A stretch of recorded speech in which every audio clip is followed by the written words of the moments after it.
Hi అండి. ఇవాళ వాళ్ళ మావయ్యని చూడడానికి హాస్పిటల్‌కి వెళ్తున్నామని చెప్పాను కదా! ఇంకా మేమైతే వచ్చే టైంకి 1:30 అయిందనమాట. ఎండ మామూలుగా లేదు. ఇంక ఎండకి నాకైతే బుర్రంతా తిరిగిపోయింది.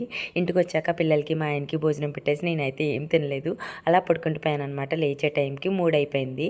ఇంక లేచి టీ అయితే పెట్టుకున్నాను. టీ పెట్టుకొని టీ తాగేసాననమాట. నాకైతే భోజనం అస్సలు ఎక్కలేదు. వాళ్ళ మావయ్య వాళ్ళు హాస్పిటల్‌లో ఉన్నారు కదా!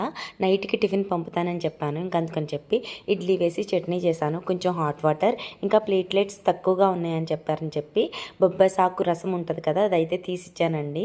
ఇంక మా హస్బెండ్ అయితే హాస్పిటల్‌కి వెళ్లారు అవి పట్టుకొని. నేనైతే ఇంక బయట పనులన్నీ చేసేసుకొని అప్పుడే 4 రోజుల నుంచి వెయ్యాలి అట్టలు బుక్స్‌కి వేయట్లేదనమాట. ఇంట్లో ఏదో పని సరిపోతుంది.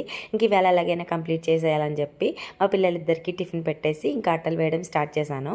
ఇంక సగం అయ్యేటప్పటికి మా ఆయన కూడా వచ్చేసారనమాట. ఆయనకి టిఫిన్ పెట్టేసి నేను కూడా తినేసాను. ఇంకా ఫ్రెష్ అయ్యి మళ్ళీ వేయడం స్టార్ట్ చేయాలి. మీరైతే ప్లీజ్ వీడియోని లైక్ చేయండి.